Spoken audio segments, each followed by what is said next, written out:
اعوذ باللہ من الشیطان الرجیم، بسم اللہ الرحمن الرحیم۔ انہوں نے کہا، کیا میں نے آپ سے نہیں کہا تھا کہ آپ میرے ساتھ رہنے پر صبر نہیں کر سکیں گے؟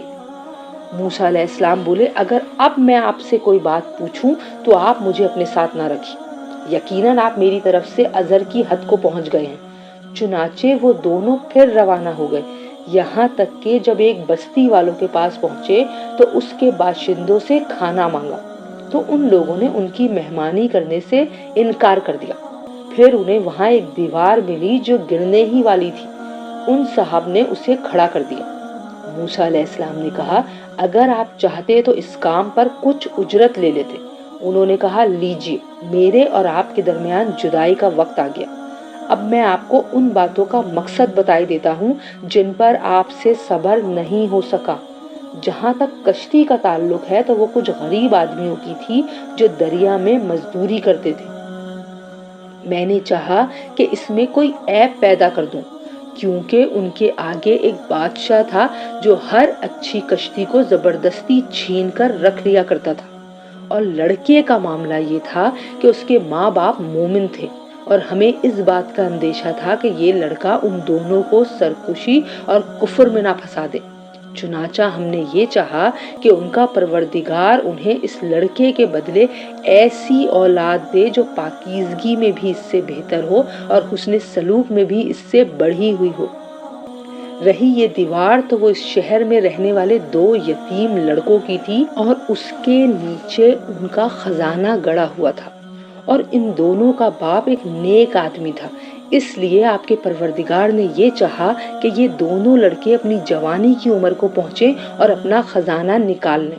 یہ سب کچھ آپ کے رب کی رحمت کی بنا پر ہوا ہے، اور میں نے کوئی کام اپنی رائے سے نہیں کیا۔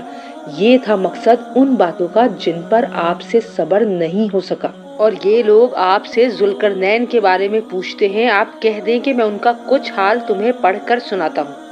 واقعہ یہ ہے کہ ہم نے ان کو زمین میں اقتدار بخشا تھا اور انہیں ہر کام کے وسائل عطا کیے تھے، جس کے نتیجے میں وہ ایک راستے کے پیچھے چل پڑے، یہاں تک کہ جب وہ سورج کے ڈوبنے کی جگہ پہنچے تو انہیں دکھائی دیا کہ وہ ایک دلدل جیسے سیاہ چشمے میں ڈوب رہا ہے، اور وہاں انہیں ایک قوم ملی۔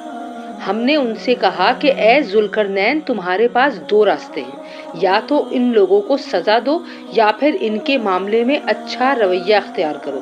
انہوں نے کہا، ان میں سے جو کوئی ظلم کا راستہ اختیار کرے گا اسے تو ہم سزا دیں گے، پھر اسے اپنے رب کے پاس پہنچا دیا جائے گا اور وہ اسے سخت عذاب دے گا۔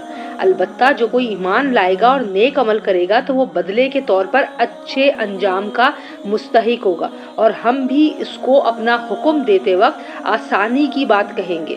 اس کے بعد وہ ایک اور راستے کے پیچھے چل پڑے، یہاں تک کہ جب وہ سورج کے طلوع ہونے کی جگہ پہنچے تو انہوں نے دیکھا کہ وہ ایک ایسی قوم پر طلوع ہو رہا ہے جسے ہم نے اس کی دھوپ سے بچنے کے لیے کوئی اوٹ مہیا نہیں کی تھی۔ واقعہ اسی طرح ہوا، اور ذوالقرنین کے پاس جو کچھ ساز و سامان تھا ہمیں اس کی پوری خبر تھی۔ اس کے بعد وہ ایک اور راستے کے پیچھے چل پڑے، یہاں تک کہ جب وہ 2 پہاڑوں کے درمیان پہنچے تو انہیں ان پہاڑوں سے پہلے کچھ لوگ ملے جن کے بارے میں ایسا لگتا تھا کہ وہ کوئی بات نہیں سمجھتے۔ انہوں نے کہا، اے ذوالقرنین، یاجوج اور ماجوج اس زمین میں فساد پھیلانے والے لوگ ہیں، تو کیا ہم آپ کو کچھ مال کی پیشکش کر سکتے ہیں جس کے بدلے آپ ہمارے اور ان کے درمیان ایک دیوار بنا دیں؟ ذوالقرنین نے کہا، اللہ نے مجھے جو اقتدار عطا فرمایا ہے وہی میرے لیے بہتر ہے، لہٰذا تم لوگ ہاتھ پاؤں کی طاقت سے میری مدد کرو تو میں تمہارے اور ان کے درمیان ایک مضبوط دیوار بنا دوں گا۔ مجھے لوہے کی چادریں لا دو۔ یہاں تک کہ جب انہوں نے درمیانی خلا کو پاٹ کر دونوں پہاڑی سروں کو ایک دوسرے سے ملا دیا تو کہا کہ اب آگ دہکاؤ۔ یہاں تک کہ جب اس دیوار کو لال انگارہ کر دیا تو کہا کہ پگھلا ہوا تانبا لاؤ، اب میں اس پر انڈیلوں گا۔ چنانچہ وہ دیوار ایسی بن گئی کہ یاجوج ماجوج نہ اس پر چڑھنے کی طاقت رکھتے تھے اور نہ اس میں کوئی سراغ بنا سکتے تھے۔ ذوالقرنین نے کہا کہ یہ میرے رب کی رحمت ہے کہ اس نے ایسی دیوار بنانے کی توفیق دی، پھر میرے رب نے جس وقت کا وعدہ کیا ہے جب وہ وقت آئے گا تو وہ اس دیوار کو ڈھا کر زمین کے برابر کر دے گا۔ اور میرے رب کا وعدہ بالکل سچا ہے، اور اس دن ہم ان کی یہ حالت کر دیں گے کہ وہ موجوں کی طرح آپس میں ایک دوسرے سے ٹکرا رہے ہوں گے، اور سور پھونکا جائے گا تو ہم سب کو ایک ساتھ جمع کر لیں گے، اور اس دن ہم دوزخ کو ان کافروں کے سامنے کھلی آنکھوں لے آئیں گے جن کی آنکھوں پر دنیا میں میری نصیحت کی طرف سے پردہ پڑا ہوا تھا اور جو سننے کی صلاحیت نہیں رکھتے تھے۔ جن لوگوں نے کفر اپنا لیا ہے، کیا وہ پھر بھی یہ سمجھتے ہیں کہ مجھے چھوڑ کر میرے ہی بندوں کو اپنا رکھوالا بنا لیں گے؟ یقین رکھو کہ ہم نے ایسے کافروں کی مہمانی کے لیے دوزخ تیار کر رکھی ہے۔ کہہ دو کہ کیا ہم تمہیں بتائیں کہ وہ کون لوگ ہیں جو اپنے اعمال میں سب سے زیادہ ناکام ہیں؟ یہ وہ لوگ ہیں کہ دینوی زندگی میں ان کی ساری دوڑ دھوپ سیدھے راستے سے بھٹکی رہی اور وہ سمجھتے رہے کہ وہ بہت اچھا کام کر رہے ہیں۔ یہ وہی لوگ ہیں جنہوں نے اپنے مالک کی آیتوں کا اور اس کے سامنے پیش ہونے کا انکار کیا تھا، اس لیے ان کا سارا کیا دھرا غارت ہو گیا۔ چنانچہ قیامت کے دن ہم ان کا کوئی وزن شمار نہیں کریں گے۔ یہ ہے جہنم کی شکل میں ان کی سزا، کیونکہ انہوں نے کفر کی روش اختیار کی تھی اور میری آیتوں اور میرے پیغمبروں کا مذاق بنایا تھا۔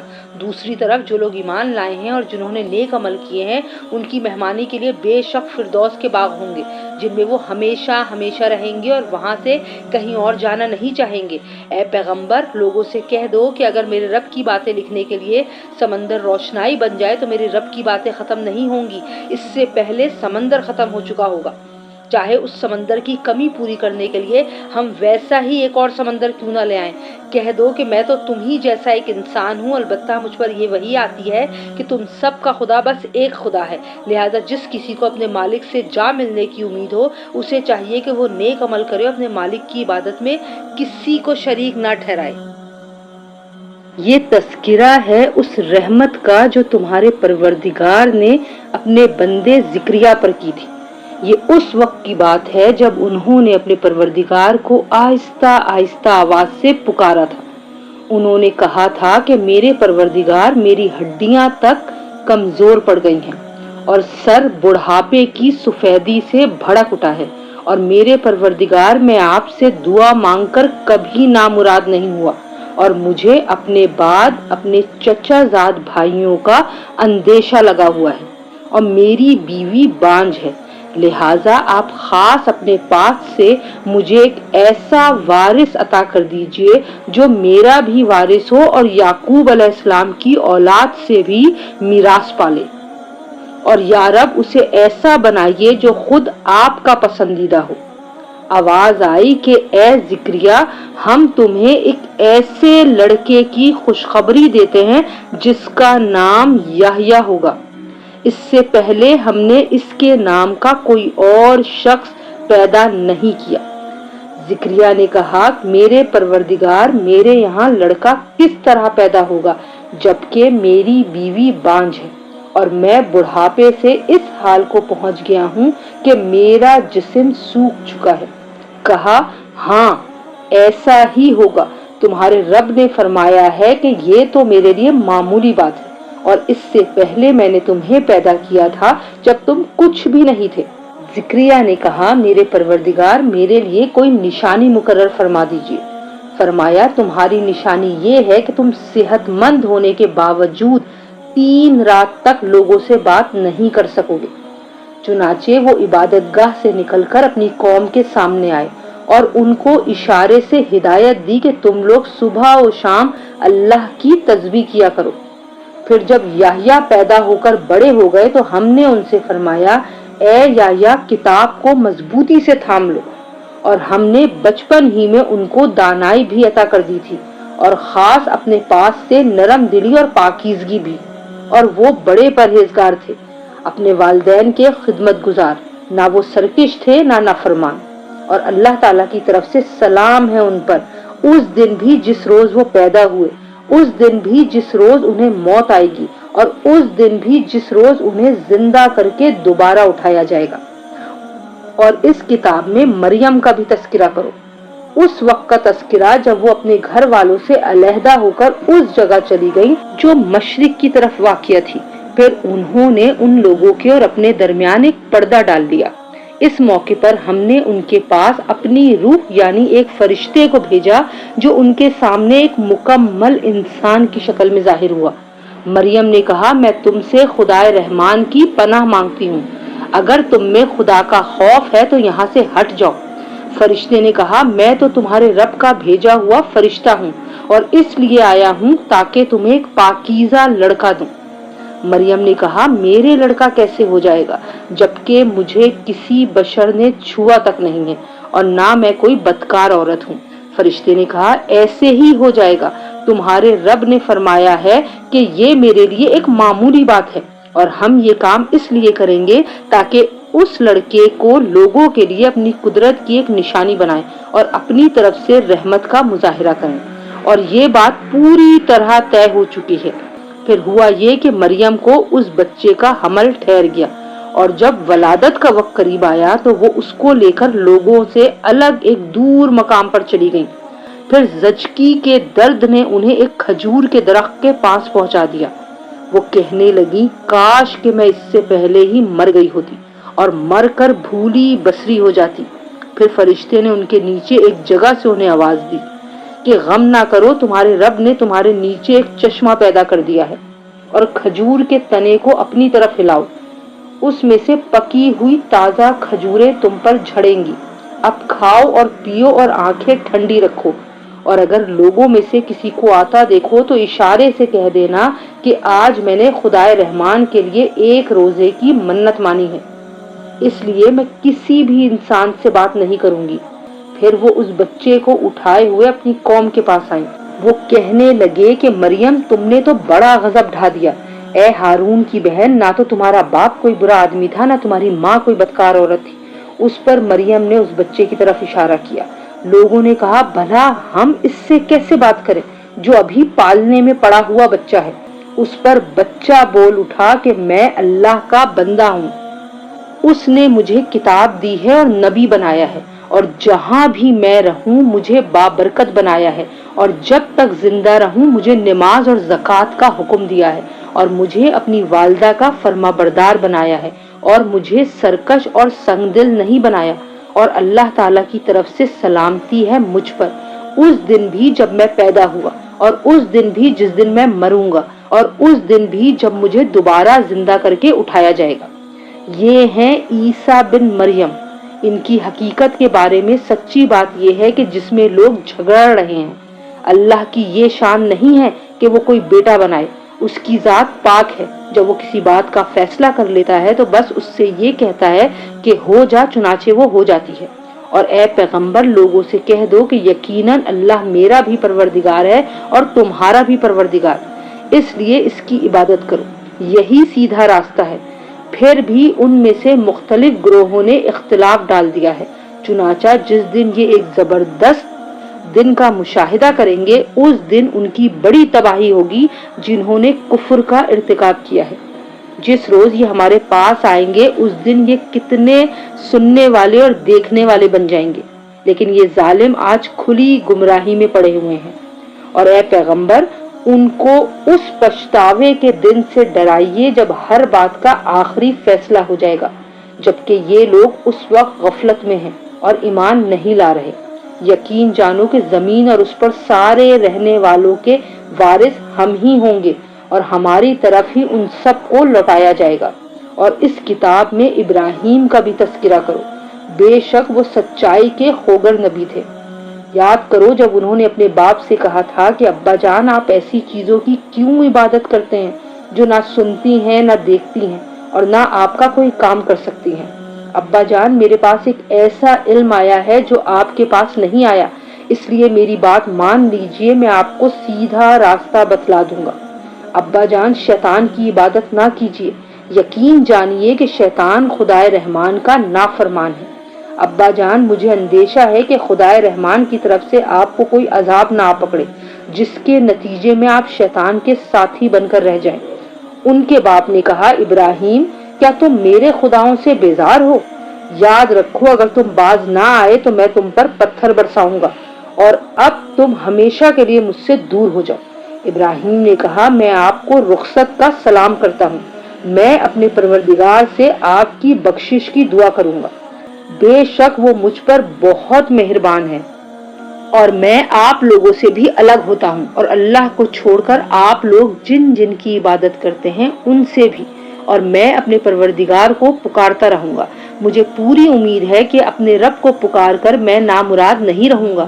چنانچہ جب وہ ان سے اور ان بتوں سے الگ ہو گئے جنہیں وہ اللہ کے بجائے پکارا کرتے تھے، تو ہم نے انہیں اسحاق اور یعقوب جیسی اولاد بخشی، اور ان میں سے ہر ایک کو نبی بنایا، اور ان کو اپنی رحمت سے نوازا، اور انہیں اونچے درجے کی نیک نامی عطا کی۔ اور اس کتاب میں موسیٰ کا بھی تذکرہ کرو، بے شک وہ اللہ کے چنے ہوئے بندے تھے اور رسول اور نبی بھی تھے۔ ہم نے انہیں کوہ طور کی دائیں جانب سے پکارا اور انہیں اپنا رازدار بنا کر اپنا قرب عطا کیا، اور ہم نے ان کے بھائی ہارون کو نبی بنا کر اپنی رحمت سے انہیں ایک مددگار عطا کیا۔ اور اس کتاب میں اسماعیل کا بھی تذکرہ کرو، بے شک وہ وعدے کے سچے تھے اور رسول اور نبی تھے، اور وہ اپنے گھر والوں کو بھی نماز اور زکوٰۃ کا حکم دیا کرتے تھے، اور اپنے پروردگار کے نزدیک بڑے پسندیدہ تھے۔ اور اس کتاب میں ادریس کا بھی تذکرہ کرو، بے شک وہ سچائی کے خوگر نبی تھے، اور ہم نے انہیں رفعت دے کر ایک بلند مقام تک پہنچا دیا تھا۔ آدم کی اولاد میں سے یہ وہ نبی ہیں جن پر اللہ نے انعام فرمایا، اور ان میں سے کچھ ان لوگوں کی اولاد میں سے ہیں جن کو ہم نے نوح کے ساتھ کشتی میں سوار کیا تھا، اور کچھ ابراہیم اور اسرائیل یعقوب علیہ السلام کی اولاد میں سے ہیں، اور یہ سب ان لوگوں میں سے ہیں جن کو ہم نے ہدایت دی اور اپنے دین کے لیے منتخب کیا۔ جب ان کے سامنے خدائے رحمان کی آیتوں کی تلاوت کی جاتی تو یہ روتے ہوئے سجدے میں گر جاتے تھے۔ پھر ان کے بعد ایسے لوگ ان کی جگہ آئے جنہوں نے نمازوں کو برباد کیا اور اپنی نفسانی خواہشات کے پیچھے چلے، چنانچہ ان کی گمراہی بہت جلد ان کے سامنے آ جائے گی۔ البتہ جن لوگوں نے توبہ کر لی اور ایمان لے آئے اور نیک عمل کیے تو ایسے لوگ جنت میں داخل ہوں گے، اور ان پر ذرا بھی ظلم نہیں ہوگا۔ ان کا داخلہ ایسے ہمیشہ باقی رہنے والے باغات میں ہوگا جن کا خدائے رحمان نے اپنے بندوں سے ان کے دیکھے بغیر وعدہ کر رکھا ہے۔ یقیناً اس کا وعدہ ایسا ہے کہ یہ اس تک ضرور پہنچیں گے۔ وہ اس میں سلامتی کی باتوں کے سوا کوئی لغو بات نہیں سنیں گے، اور وہاں ان کا رزق انہیں صبح و شام ملا کرے گا۔ یہ ہے وہ جنت جس کا وارث ہم اپنے بندوں میں سے اس کو بنائیں گے جو متقی ہو۔ اور فرشتے تم سے یہ کہتے ہیں کہ ہم آپ کے رب کے حکم کے بغیر اتر کر نہیں آتے۔ جو کچھ ہمارے آگے ہے اور جو کچھ ہمارے پیچھے ہے اور جو کچھ ان کے درمیان ہے وہ سب اسی کی ملکیت ہے، اور تمہارا رب ایسا نہیں ہے جو بھول جایا کرے۔ وہ آسمانوں اور زمین کا بھی مالک ہے اور جو مخلوقات ان کے درمیان ہیں ان کا بھی، لہذا تم اس کی عبادت کرو اور اس کی عبادت پر جمے رہو۔ کیا تمہارے علم میں کوئی اور ہے جو اس جیسی صفات رکھتا ہو؟ اور کافر انسان یہ کہتا ہے کہ جب میں مر چکا ہوں گا تو کیا واقعی اس وقت مجھے زندہ کر کے نکالا جائے گا؟ کیا اس انسان کو یہ بات یاد نہیں آتی کہ ہم نے اسے شروع میں اس وقت پیدا کیا تھا جب وہ کچھ بھی نہیں تھا؟ تو قسم ہے تمہارے پروردگار کی، ہم ان کو اور ان کے ساتھ سارے شیطانوں کو ضرور اکٹھا کریں گے، پھر ان کو دوزخ کے گرد اس طرح لے کر آئیں گے کہ یہ سب گھٹنوں کے بل گرے ہوئے ہوں گے۔ پھر ان کے ہر گروہ میں سے ان لوگوں کو کھینچ نکالیں گے جو خدائے رحمان کے ساتھ سرکشی کرنے میں زیادہ سخت تھے۔ پھر یہ بات ہم ہی خوب جانتے ہیں کہ وہ کون لوگ ہیں جو سب سے پہلے اس دوزخ میں جھونکے جانے کے زیادہ مستحق ہیں، اور تم میں سے کوئی نہیں ہے جس کا اس دوزخ پر گزر نہ ہو۔ اس بات کا تمہارے پروردگار نے حتمی طور پر ذمہ لے رکھا ہے۔ پھر جن لوگوں نے تقوی اختیار کیا ہے انہیں تو ہم نجات دے دیں گے، اور جو ظالم ہیں انہیں اس حالت میں چھوڑ دیں گے کہ وہ اس دوزخ میں گھٹنوں کے بل پڑے ہوں گے۔ اور جب ان کے سامنے ہماری کھلی کھلی آیتیں تلاوت کی جاتی ہیں تو کافر لوگ مومنوں سے کہتے ہیں کہ بتاؤ ہم دونوں فریقوں میں سے کس کا مقام زیادہ بہتر ہے اور کس کی مجلس زیادہ اچھی ہے، اور یہ نہیں دیکھتے کہ ان سے پہلے ہم کتنی نسلیں ہلاک کر چکے ہیں جو اپنے ساز و سامان اور ظاہری آن بان میں ان سے کہیں بہتر تھیں۔ کہہ دو کہ جو لوگ گمراہی میں جا پڑیں تو ان کے لیے مناسب یہی ہے کہ خدائے رحمان انہیں خوب ڈھیل دیتا رہے، یہاں تک کہ جب یہ لوگ وہ چیز خود دیکھ لیں گے جس سے انہیں ڈرایا جا رہا ہے، چاہے وہ اس دنیا کا عذاب ہو یا قیامت، تو اس وقت انہیں پتا چلے گا کہ بدترین مقام کس کا تھا اور لشکر کس کا زیادہ کمزور تھا۔ اور جن لوگوں نے سیدھا راستہ اختیار کر لیا ہے، اللہ ان کو ہدایت میں اور ترقی دیتا ہے، اور جو نیک عمل باقی رہنے والے ہیں ان کا بدلہ بھی تمہارے پروردگار کے یہاں بہتر ملے گا اور ان کا مجموعی انجام بھی بہتر ہوگا۔ بھلا تم نے اس شخص کو بھی دیکھا جس نے ہماری آیتوں کو ماننے سے انکار کیا ہے اور یہی کہا ہے کہ مجھے مال اور اولاد آخرت میں بھی ضرور ملیں گے؟ کیا اس نے عالم غیب میں جھانک کر دیکھ لیا ہے یا اس نے خدائے رحمان سے کوئی عہد لے رکھا ہے؟ ہرگز نہیں، جو کچھ یہ کہہ رہا ہے ہم اسے بھی لکھ رکھیں گے اور اس کے عذاب میں اور اضافہ کر دیں گے، اور جس مال اور اولاد کا یہ حوالہ دے رہا ہے اس کے وارث ہم ہوں گے، اور یہ ہمارے پاس تنہا آئے گا۔ اور ان لوگوں نے اللہ کے سوا دوسرے معبود اس لیے بنا رکھے ہیں تاکہ وہ ان کی پشت پناہی کریں، یہ سب غلط بات ہے۔ وہ تو ان کی عبادت ہی کا انکار کر دیں گے اور الٹے ان کے مخالف ہو جائیں گے۔ اے پیغمبر، کیا تمہیں یہ معلوم نہیں ہے کہ ہم نے کافروں پر شیاطین چھوڑ رکھے ہیں جو انہیں برابر اکساتے رہتے ہیں، لہذا تم ان کے معاملے میں جلدی نہ کرو، ہم تو ان کے لیے گنتی گن رہے ہیں۔ اس دن کو نہ بھولو جس دن ہم سارے متقی لوگوں کو مہمان بنا کر خدائے رحمان کے پاس جمع کریں گے اور مجرموں کو پیاسے جانوروں کی طرح ہنکا کر دوزخ کی طرف لے جائیں گے۔ لوگوں کو کسی کی سفارش کرنے کا اختیار بھی نہیں ہوگا سوائے ان لوگوں کے جنہوں نے خدائے رحمان سے کوئی اجازت حاصل کر لی ہو۔ اور یہ لوگ کہتے ہیں کہ خدائے رحمان کی کوئی اولاد ہے۔ ایسی بات کہنے والوں، حقیقت یہ ہے کہ تم نے بڑی سنگین حرکت کی ہے۔ کچھ بعید نہیں کہ اس کی وجہ سے آسمان پھٹ پڑے، زمین شق ہو جائے اور پہاڑ ٹوٹ کر گر پڑے کہ ان لوگوں نے خدائے رحمان کے لیے اولاد ہونے کا دعویٰ کیا ہے، حالانکہ خدائے رحمان کی یہ شان نہیں ہے کہ اس کی کوئی اولاد ہو۔ آسمانوں اور زمین میں جتنے لوگ ہیں ان میں سے کوئی ایسا نہیں ہے جو خدائے رحمان کے حضور بندہ بن کر نہ آئے۔ یقین رکھو کہ اس نے سب کا احاطہ کر رکھا ہے اور انہیں خوب اچھی طرح گن رکھا ہے، اور قیامت کے دن ان میں سے ایک ایک شخص اس کے پاس اکیلا آئے گا۔ ہاں، بے شک جو لوگ ایمان لے آئے ہیں اور انہوں نے نیک عمل کیے ہیں، خدائے رحمان ان کے لیے دلوں میں محبت پیدا کر دے گا۔ چنانچہ اے پیغمبر، ہم نے اس قرآن کو تمہاری زبان میں آسان بنا دیا ہے تاکہ تم اس کے ذریعے متقی لوگوں کو خوشخبری دو اور اسی کے ذریعے ان لوگوں کو ڈراؤ جو ضد کی وجہ سے جھگڑے پر آمادہ ہیں۔ ان سے پہلے ہم کتنی ہی قوموں کو ہلاک کر چکے ہیں، کیا تمہیں ٹٹولنے سے بھی ان میں سے کسی کا پتہ ملتا ہے یا ان میں سے کسی کی بھنک بھی تمہیں سنائی دیتی ہے؟ ہم نے تم پر یہ قرآن اس لیے نازل نہیں کیا کہ تم تکلیف اٹھاؤ، البتہ یہ اس شخص کے لیے ایک نصیحت ہے جو ڈرتا ہو۔ اسے اس ذات کی طرف سے تھوڑا تھوڑا کر کے نازل کیا جا رہا ہے جس نے زمین اور اونچے اونچے آسمان پیدا کیے ہیں۔ وہ بڑی رحمت والا عرش پر استوا فرمائے ہوئے ہے۔ آسمانوں اور زمین میں جو کچھ بھی ہے اور ان کے درمیان جو کچھ ہے وہ سب بھی اسی کی ملکیت ہے، اور زمین کی تہوں کے نیچے جو کچھ ہے وہ بھی۔ اگر تم کوئی بات بلند آواز سے کہو یا آہستہ تو وہ چپکے سے کہی ہوئی باتوں کو بلکہ اور زیادہ چھپی ہوئی باتوں کو بھی جانتا ہے۔ اللہ وہ ہے جس کے سوا کوئی معبود نہیں ہے، اسی کے اچھے اچھے نام ہیں۔